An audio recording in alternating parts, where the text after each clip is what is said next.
আল্লাহ তাআলা বলেন ইন্নামা ইউওয়াফাস সাবিরুনা আজরাহুম ইন্নামা ইউওয়াফাস সাবিরুনা আজরাহুম বিগাইরি হিসাব।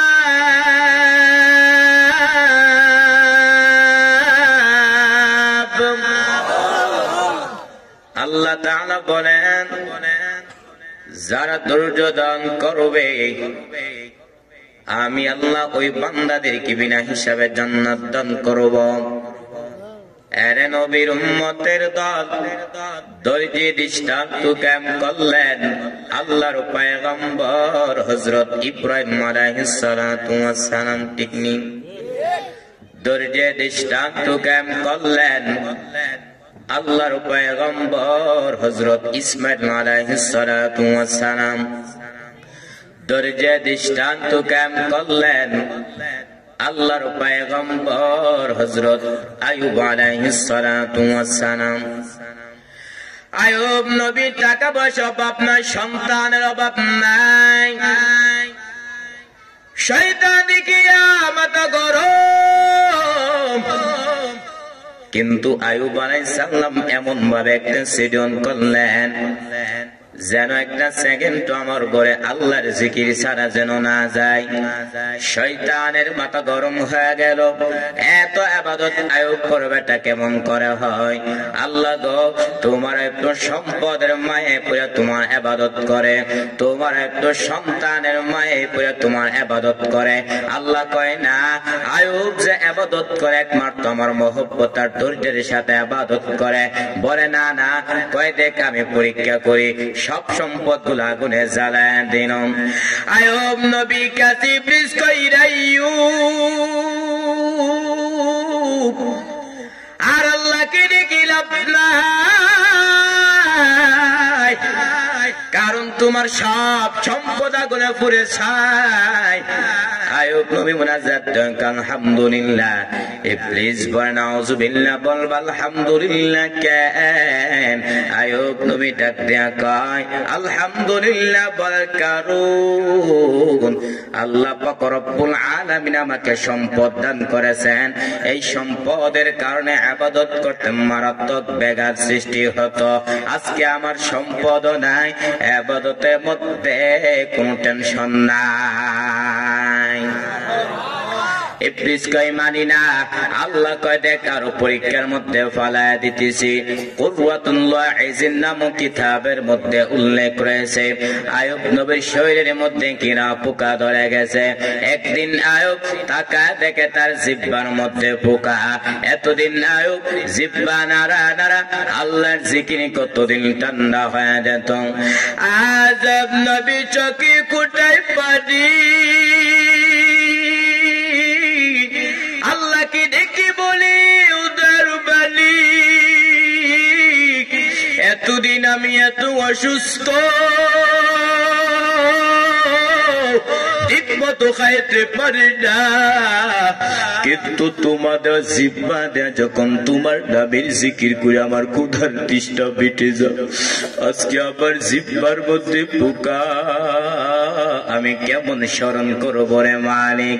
আইয়ুব নবী এইভাবে নিজে নিজে মুহাসাবা করতেছেন, আল্লাহর কাছে ধৈর্যের পাহাড় কায়েম করতেছেন। হঠাৎ করে তাকায় দেখে তার সকল বিবিরা তার সামনে দাঁড়ায় বলেন, আর আমরা আপনার ঘরে থাকবো না, আপনি আমাদেরকে তালাক দিয়ে দেন। সবাই চলে যেতেছি, আমরা চলে যাই, আমরা থাকতে চাই না। আইয়ুব নবী বলে যাও যাও, বিদায় না বিবে যাইতেছি। নবী কান্না করে মালিক, দুনিয়াতে সন্তান যদি মার কাছে বাবার কাছে আশ্রয় নেই, আবার বাবা সন্তানকে পাহাড় করে মায়ের কাছে আশ্রয় নেয়, কিন্তু শেষ পর্যন্ত প্রত্যেকটা মানুষের জীবনের আপন হতার আদরের বিবি ছাড়া কেউ না। ওদের মালিক, আজ আমার বেবিরা আমার কাছে চলে নিতেছে। আল্লাহ, আমার মনে কোনো কষ্ট নাই, তোমার কাছে অনুরোধ, তুমি আমাকে ছেড়ে দিও না রে মালিক। দুনিয়া সব আমাকে ছেড়ে চলে যাও, আপনি আমাকে ছেড়ে দিয়েন না রে মালিক। আইয়ুব নবী এই কথা অন্তর দিয়ে বলে চোখ বেবি পানি ফোঁটাগুলো গালবি পড়তেছে। হঠাৎ করে তাকা দেখি তার পাখিনার একমাত্র বিবি ইউসুফ নবীর কন্যা রহমা আইয়ুব নবীর পানি কিনারায় বসে বসে কান্না করেন। আইয়ুব নবী বলে সবাই চলে গেছে, তুমি কেন যাও নাই কেন বিবি? রহমান আবু বিবি পাগল কান্না করেন আর বলে পয়গম্বর আমার বাবা ইউসুফের কন্যা কিন্তু আবার তো এমন কোন আমল নাই। ওই যে হাসরের মাঠটা কেমন একটা পরিস্থিতি হবে, সূর্যের গরমে সহ্য করা যায় না, তামার জমিনে গরমে দাঁড়ানো যায় না। মুসা নবী কাঁদবেন আর বলবেন আল্লাহ আমারে বাঁচাও। মুসা নবী কাঁদবেন আর বলবেন আল্লাহ আমারে বাঁচাও। ঈসা নবী কাঁদবেন আর বলবেন আল্লাহ আমারে বাঁচাও। আম্মা আয়েশা বলবেন নবী তখন আপনি কি করবেন? আপনি তো দু জাহানের নবী, মায়ার নবী বলবেন আয়েশা আবার আল্লাহ আমাকে আদেশ করবেন নবী আপনি আর কাঁদবেন না, আপনার একটা উম্মতের জাহান্নামে দেওয়া হবে না, আপনি দরিয়া দরিয়া তাদেরকে জান্নাতে দিকে নিয়ে যান। আম্মা আয়েশা বলবেন নবী কোটি কোটি মানুষের মধ্যে আপনার উম্মতকে আপনি বাছাই করবেন। মায়ার নবী বলবেন ও আয়েশা আমার উম্মত যারা পাঁচ বেলা উযু করিয়া 5 ওয়াক্ত নামাজ পড়েছে ওদের উযুর অঙ্গগুলো কিয়ামতের ময়দানে নূরে আলোতে ঝলমল করতে থাকবে। আমি নবী ওদেরকে দরিয়া দরিয়া তাদেরকে জান্নাতে দিয়ে নিয়ে যাব। রহমান আবু বিবি পাগল কান্না করে আর বলু পয়গম্বর আমার বাবা ইউসুফের কন্যা কিন্তু আমার তো এমন কোন আমল নাই। ওই দিন যদি আমি রহিমাকে আল্লাহ কার্ডদার করাবো, রহিমা কিয়া বললে এসেছো, আমি বলবো আল্লাহ আমার এমন কোন আমল নাই, তবে আমি আপনার আদরের পয়গম্বর আইয়ুব নবীর স্ত্রী ছিলাম। আল্লাহ হয়তো মায়ের নজর দিয়া তাকাইয়া আমি রহিমাকে আল্লাহ মাফ করে দিতে পারে। এরে নবীর উম্মতের দল তারা যেমন ভাবে ধৈর্য ধারণ করেছেন, যদি আমি আপনি ধৈর্য ধারণ করতে পারি তাহলে আমার আপনার পক্ষে সম্ভব। এই যে দুইটা মূলনীতি বললাম, এক নম্বরে যেই বান্দা দুনিয়ার লাইনে ব্যবসা করতে চায় ওই ব্যক্তির যেমন ভাবে জ্ঞান থাকা জরুরি, ঠিক তেমন ভাবে যেই বান্দা দিনের উপর চলতে চায় ওই ব্যক্তি যিনি সম্পর্কে জ্ঞান থাকতে হবে। দুই নম্বরে যেই বান্দা দুনিয়ার লাইনে ব্যবসা করতে চায় ওই ব্যক্তি যেমন ভাবে পুঁজি থাকা জরুরি, ঠিক তেমন ভাবে আমার আপনার নামাজ, আমার আপনার রোজা, আমার আপনার হজ, আমার আপনার যাকাত আল্লাহর কাছে কবুল হতে হলে ঈমান লাগবে কিনা? আর জোরে বলেন। আরে নবীর উম্মতের দল 3 নাম্বার হলো যে বান্দা ব্যবসা করতে চায় ওই ব্যক্তি যেমন ভাবে চেষ্টা টাকা জরুরি, ঠিক তেমন ভাবে যেই বান্দা নামাজ পড়তে চায় ওই ব্যক্তি জন্য চেষ্টা লাগবে কিনা? আর জোরে বলেন। আর যখন আমি আপনি চেষ্টা করতে পারবো আমার আল্লাহ আমার আপনার জন্য রাস্তা দেখাবে কিনা? আল্লাহ তাআলা বলেন ওয়াল্লাযীনা জাহাদু ফীনা লানাহদিয়ান্নাহুম সুবুলানা ওয়া ইন্নাল্লাহা লামা'আল মুহসিনিন।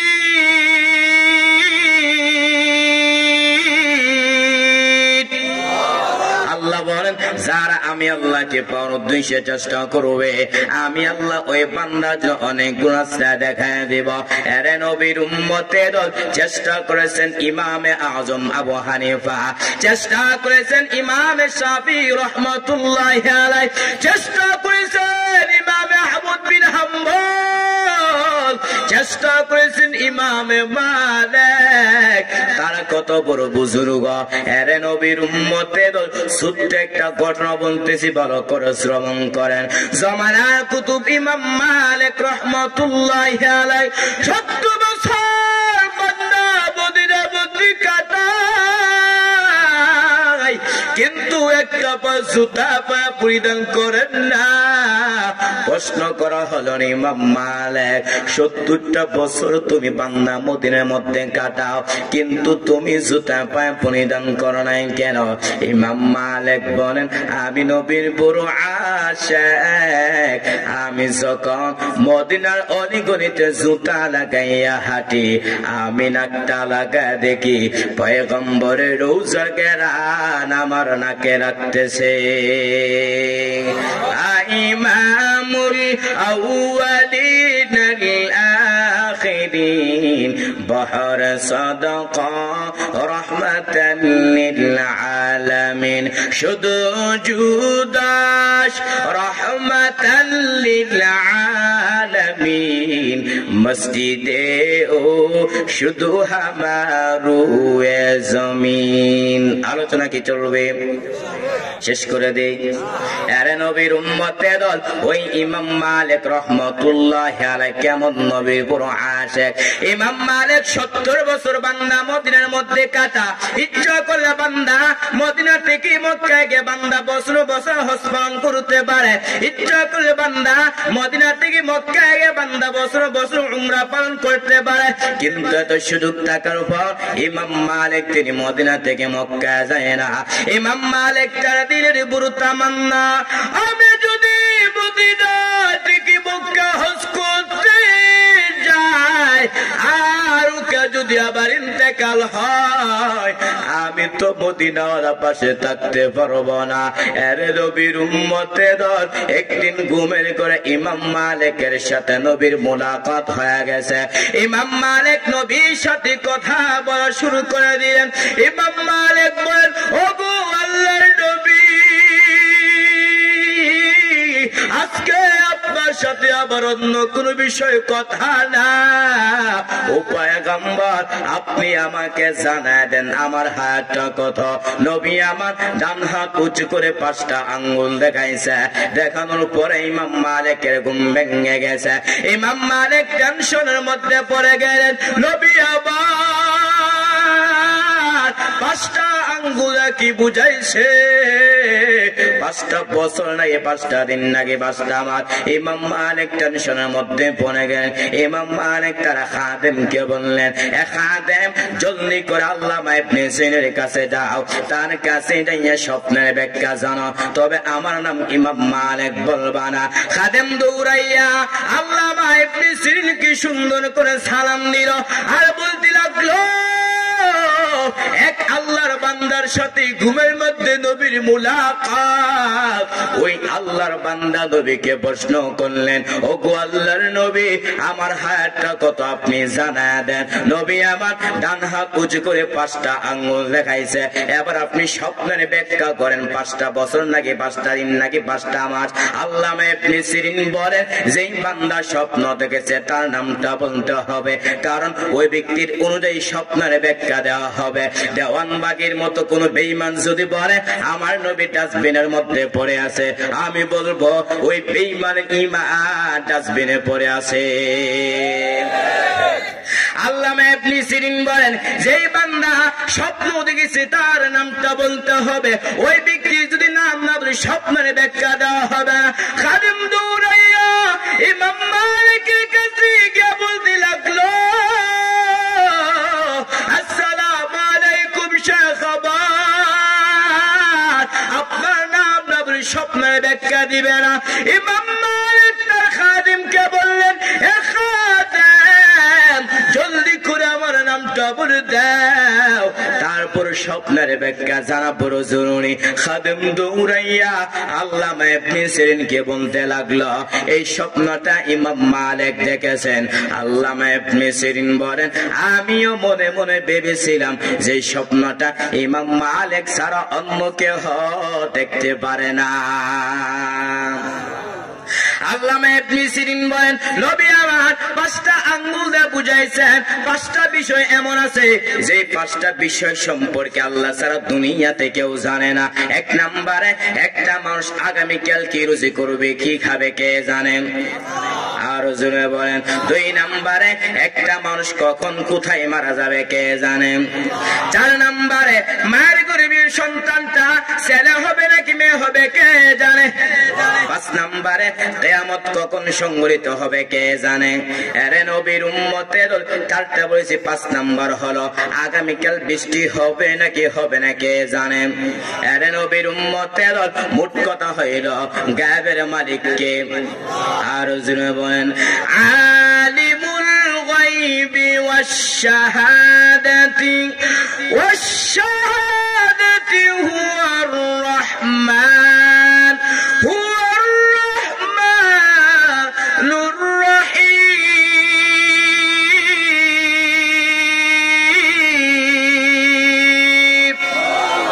আল্লাহ বললেন, ও পয়গম্বর, আপনি মানুষদেরকে জানায় দেন গায়েবের মালিক একমাত্র আমার আল্লাহ। এরে নবীর উম্মতের এই স্বপ্নের ব্যাখ্যা জানানোর পর ইমাম মালিক তিনি মদিনা থেকে মক্কায় যায় না। ইমাম মালিক তার দিলের পুরো তামান্না, আমি যদি মদিনা থেকে মক্কা হজ করতে যাই আর যদি আমার ইন্তেকাল হয়, আমি তো মদিনাওয়ালা পাশে থাকতে পারবো না।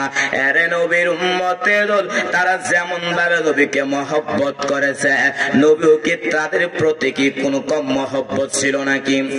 আরো জোরে বলেন। এরে নবীর উম্মতের আম্মা আয়েশা বলেন, এরে সাহাবায়ে কেরাম, আমি এবং রাসূল কবিস্তানের মধ্যে শোয়ার পরে হঠাৎ করে দেখতে পাইলাম নবী আমার পাশে নাই। নবীকে খুঁজার জন্য হাঁটতে হাঁটতে গিয়ে দেখলাম নবী আমার জান্নাতুল বাকির মধ্যে যাইয়া উম্মতের মাগফিরাত কামনা করতেছেন। আর আল্লাহ কি বলতেছেন, ইন তুআযিবহুম ফাইন্নাহুম ইবাদুক ওয়া ইন তাগফির লাহুম ফাইন্নাকা আনতাল আজিজুল হাকীম।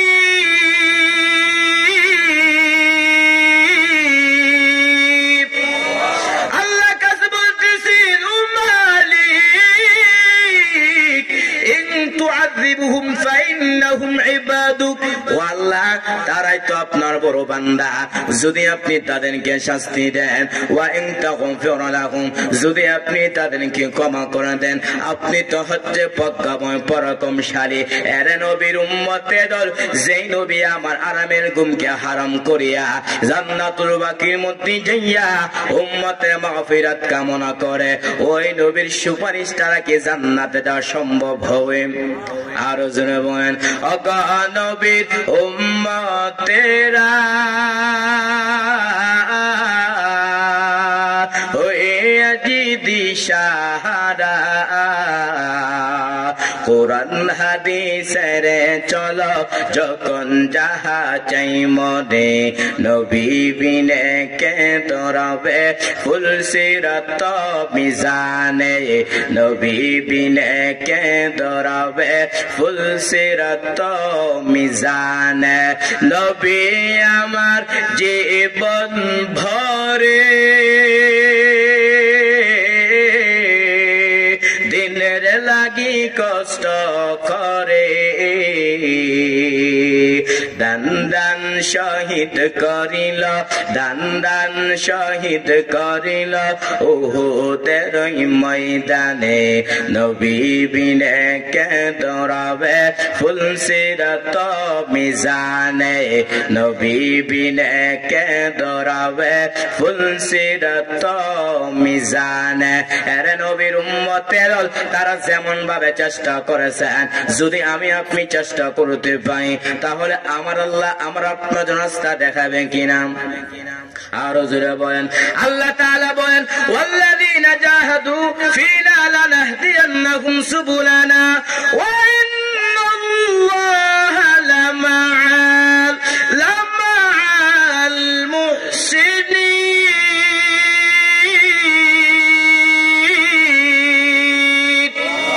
আল্লাহ বলেন, যারা আমি আল্লাহকে পাওয়ার উদ্দেশ্যে চেষ্টা করবে, আমি আল্লাহ ওই বান্দার জন্য অনেক রাস্তা দেখায় দেব।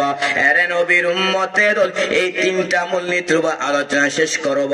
আল্লাহ বলেন, ইয়া আইয়ুহাল্লাযীনা আমানু, হে ঈমানওয়ালারা, হাল আদুল্লুকুম আলা তিজারা, আমি আল্লাহ কি তোমাদেরকে এমন একটা ব্যবসা প্রতিষ্ঠা করব যেই ব্যবসার মাধ্যমে তোমরা আমার আযাব থেকে মুক্তি পাইবা। তো ব্যবসাগুলো কি? তুমিনুনা বিল্লাহি ওয়া রাসূলিহি, এক নম্বরে আল্লাহকে বিশ্বাস করবা, দুই নম্বরে রাসূলকে বিশ্বাস করবা। এর নবীর উম্মতের দল কেমনে কেমনে বিশ্বাস করব? সাহাবায়ে কেরাম তারা যেমন ভাবে বিশ্বাস স্থাপনা করেছেন, সাহাবায়ে কেরাম তারা অন্তর দিয়ে বিশ্বাস করেছেন, সাহাবায়ে কেরাম তারা জীবন দিয়ে বিশ্বাস করেছেন, সাহাবায়ে কেরাম যখন যেটা প্রয়োজন সব দিছে কিনা? আরে নবীর উম্মতের দল ছোট্ট একটা ঘটনা ভালো করে শ্রবণ করেন। সাহাবায়ে কেরাম তারা নবীর প্রতি কত মহব্বত ছিল। তাবুকের যুদ্ধের সময় যখন চলে আসছে, নবী সাহাবায়ে কেরামকে বললেন, আরে সাহাবায়ে কেরাম, আমরা যুদ্ধের ময়দানে অংশগ্রহণ করব, তোমরা দান সদকা করো, সম্পদ দান করো। ওমর দান করলেন, উসমান দান করলেন, হযরত আলীও দান করলেন, আবু বকর তার সম্পদ নিয়ে হাজির করলেন। আল্লাহর নবী বললেন, আরে উমর, কি পরিমাণ সম্পদ দান করেছ? উমর বলেন, আমার সম্পদের অর্ধেক আমি দান করে দিলাম। নবী আবু বকরকে বললেন, আরে আবু বকর, কি পরিমাণ সম্পদ দান করেছো? আবু বকর ডাক দেয়া বলুন, পয়গম্বর, আমার ঘরের মধ্যে যা ছিল সব আমি দান করে দিলাম। নবী বললেন, আরে আবু বকর, তোমার ঘরের মধ্যে কি কিছু নাই? আবু বকর ডাক দেয়া বলুন, পয়গম্বর, আমার আল্লাহ আপনি ছাড়া আমার আপন কেউ নাই, আমার যা ছিল সব আমি দান করে দিলাম। নবী আশ্চর্য হয়ে গেলেন। হঠাৎ করে জিবরাইল আমিন হাজির। জিবরাইল আমিন বলেন, ও পয়গম্বর, আপনার সাহাবী আবু বকরকে আল্লাহ সালাম দিয়েছেন আর জানতে চেয়েছেন এই অবস্থা তার মনে হালতটা কি? আল্লাহ জানার পর কেন বললেন? আল্লাহ আবু বকর নবীকে বুঝাইলেন আল্লাহ আবু বকরকে কত মহব্বত করেন। আল্লাহর নবী বললেন, আরে আবু বকর, আল্লাহ তোমাকে সালাম দিয়েছেন আর জানতে চেয়েছেন এই অবস্থা তোমার মনের হালতটা কি? আবু বকর কোন জবাব না দিয়ে চোখে পানি পা কান্না করতেছেন। আল্লাহ নবী বললেন, আরে আবু বকর, জবাব দিবা কেন তুমি কান্না করতেছ?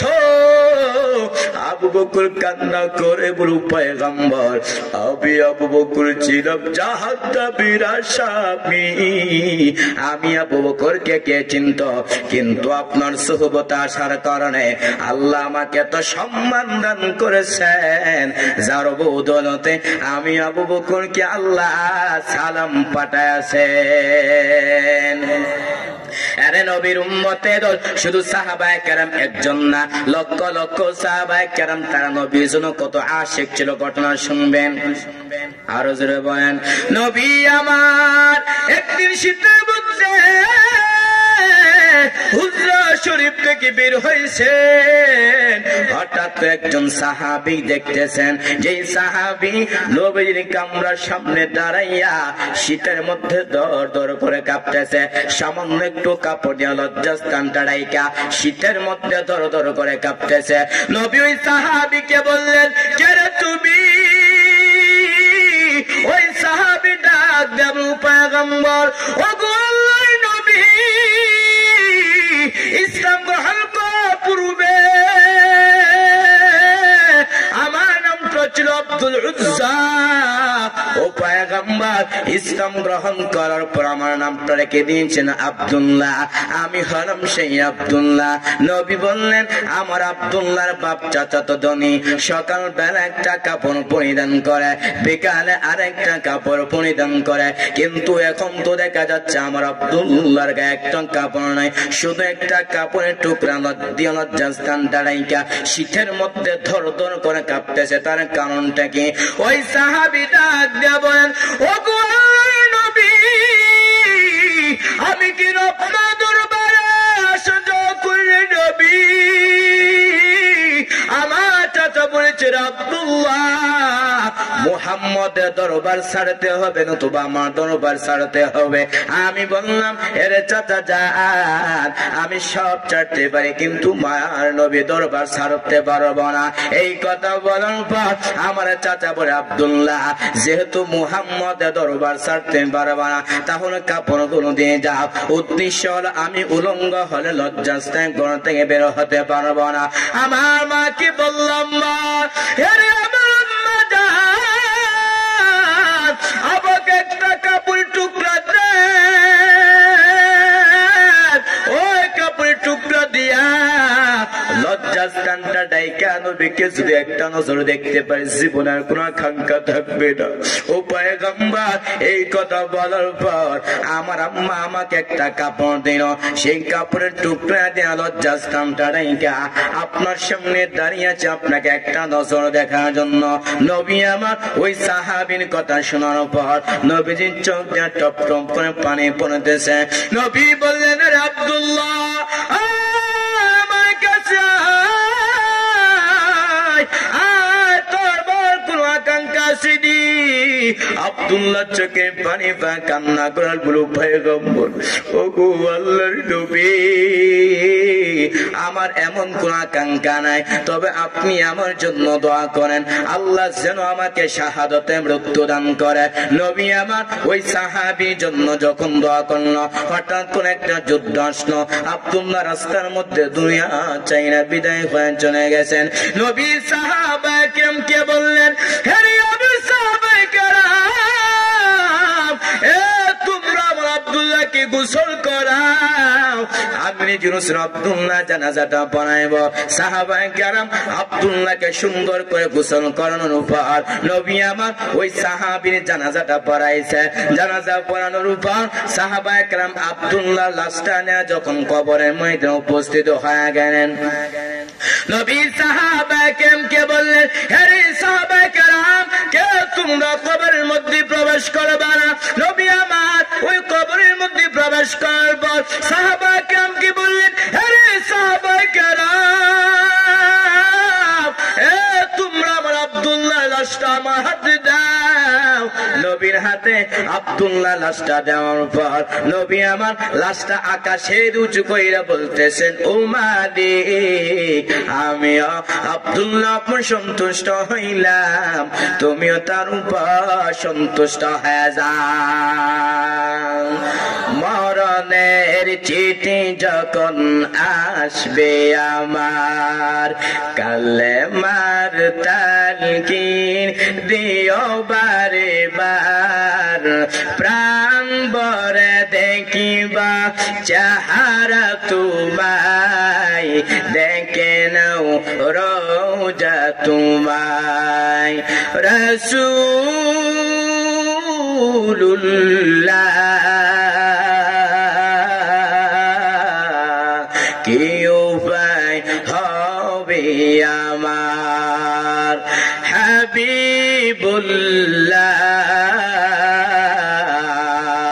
কি উপায় হবে আমার।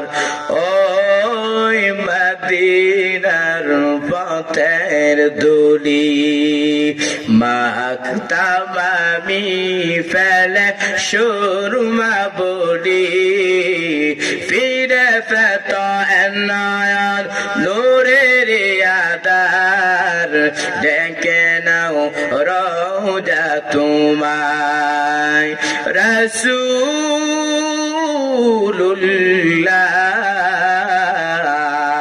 কি উপায় হবে আমার, হাবিব রাসূলুল্লাহ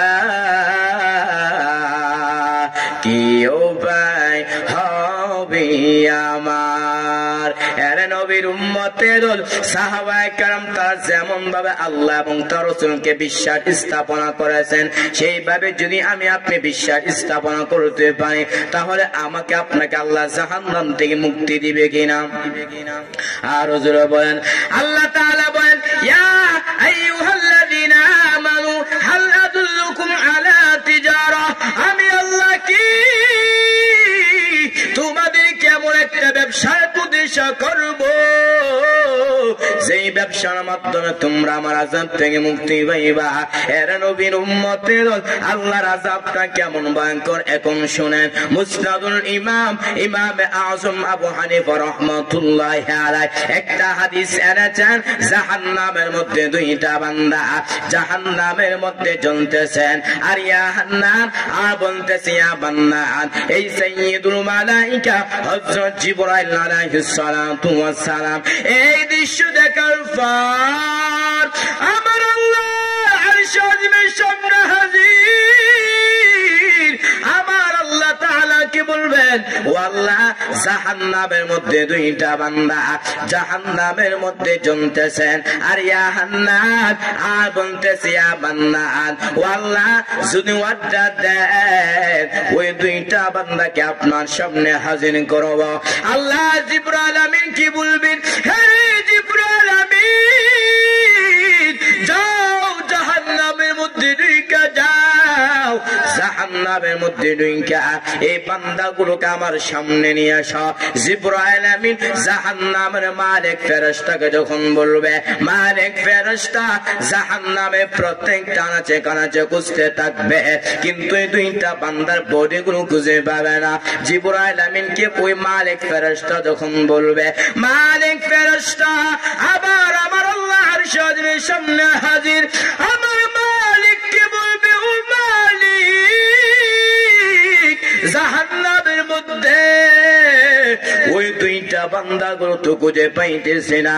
আল্লাহ বলেন, জিবরাইল ওই সময় আমার মতে চারা গিয়েছ, যাও যাও জাহান্নামের অমুক স্থানের মধ্যে গিয়ে দেখবা দুইটা বান্দা জাহান্নামের মধ্যে জ্বলতেছেন, আর ইয়া হান্নান আর বলতেছে ইয়া বান্নান ওই দুইটা বান্দাকে আমার সামনে হাজির করো। জিবরাইল আমিন জাহান্নামের মালিক ফেরেশতাকে যখন বলবে, মালিক ফেরেশতা জাহান্নামের মধ্যে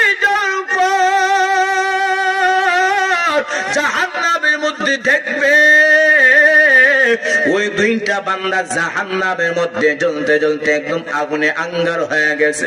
জিবরাইল আমিন ওই দুইটা আঙ্গার জিবরাইল আমিনের কাছে যখন নিয়ে আসবে, জিবরাইল আমিন ওই দুইটা আঙ্গার আমার আল্লাহ আরশ আযমের সামনে যখন পেশ করা হবে, ওই দুইটা বান্দা বলবে, ও মালিক আপনার জাহান্নামে তো ভয়ঙ্কর, আল্লাহ আপনি আমাদেরকে একটু জান্নাতে নিয়ামতটা দান করেন।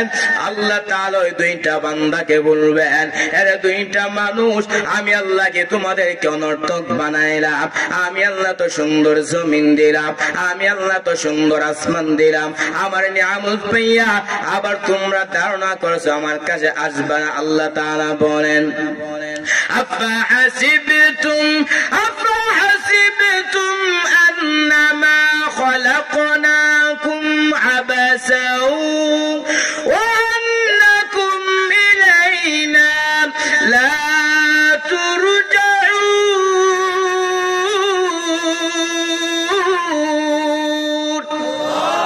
আল্লাহ বলবেন, এরা দুইটা মানুষ তোমরা কি ধারণা করছো আমার কাছে আসবা না? আমি আল্লাহকে তোমাদের অনর্থক বানাইলাম, আমি আল্লাহ তোমাদের অনর্থক জমিন দিলাম, আমি আল্লাহ এত সুন্দর খাবারের ব্যবস্থা দিলাম, এইগুলো এমনি এমনি না না। আল্লাহ তাআলা বলেন, ওয়ামা খালাকুতুল জিন্না ওয়াল ইনসা ইল্লা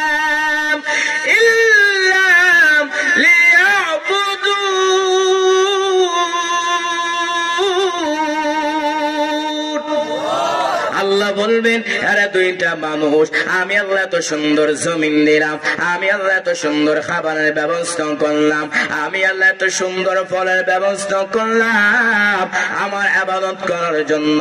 আজকে তোমরা আমার ইবাদত করতে পারো না, আজকে তোমাদেরকে জান্নাত দেওয়া হবে না। ওই দুইটা বান্দা বলবে, ও মালিক, আপনার একটা নাম ছিল হান্নান, আপনার আরেকটা নাম ছিল মান্নান। ও আল্লাহ, এই নামগুলো উসিলা আপনি আমাদেরকে একটু জান্নাতের নিয়ামতটা দান করেন। মায়ার নবী বলেন, ওই দুইটা বান্দাকে আল্লাহ 1000 বছর জাহান্নামের মধ্যে জ্বলানোর উপরে আল্লাহর সিফতি নামের উসিলায় ওই দুইটা বান্দাকে আল্লাহ জান্নাতের নিয়ামতটা দান করবেন।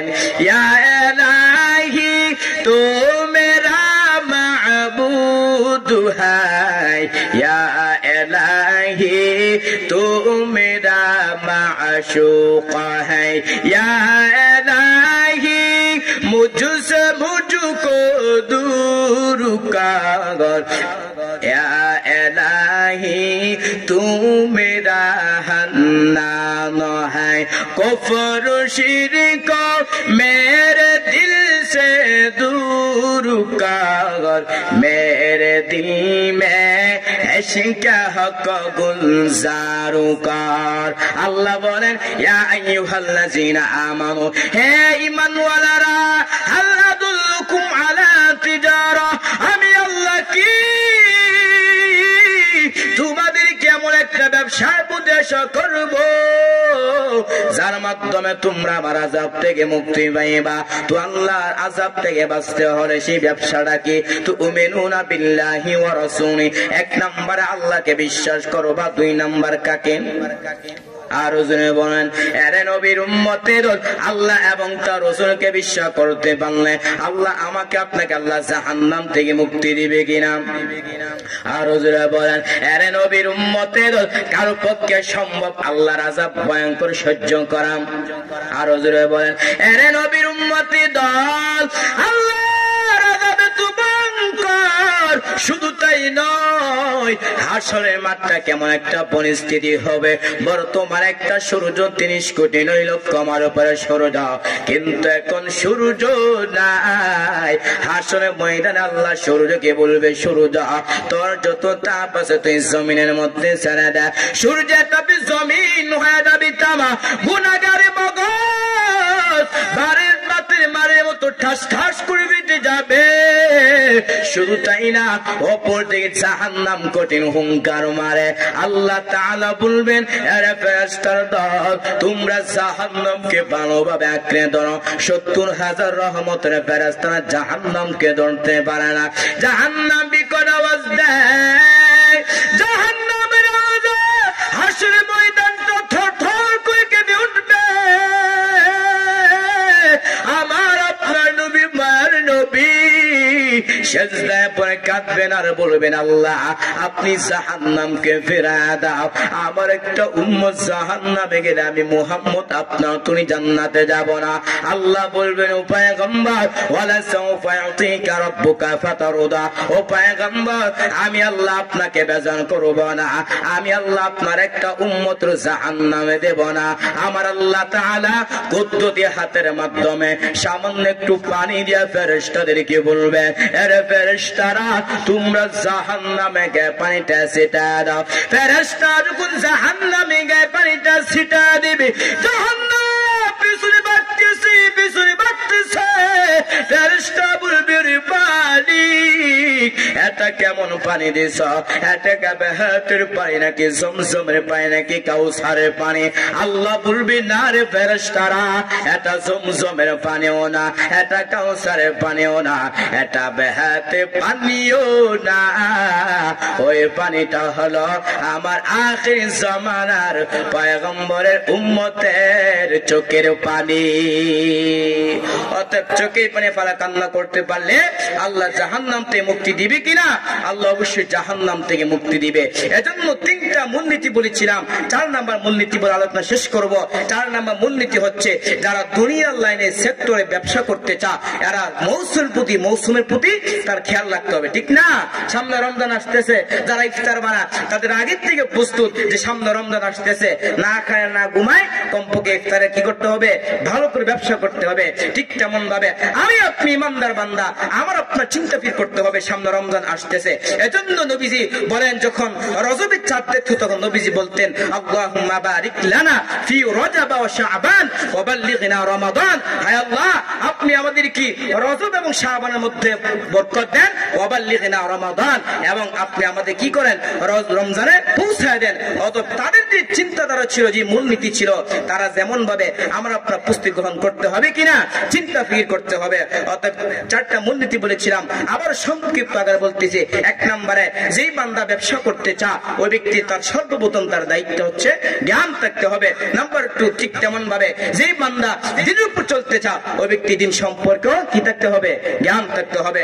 নাম্বার 2, দুনিয়ার লাইনে যেই বান্দা ব্যবসা করতে চা, ওই ব্যক্তির পুঁজি থাকতে হবে। ঠিক তেমন ভাবে আমার আপনার নামাজ, আমার আপনার রোজা, আমার আপনার হজ, আমার আপনার যাকাত আল্লাহর কাছে কবুল হতে হলে আপনার ঈমান থাকতে হবে। নাম্বার 3, দুনিয়ার লাইনে ব্যবসা করতে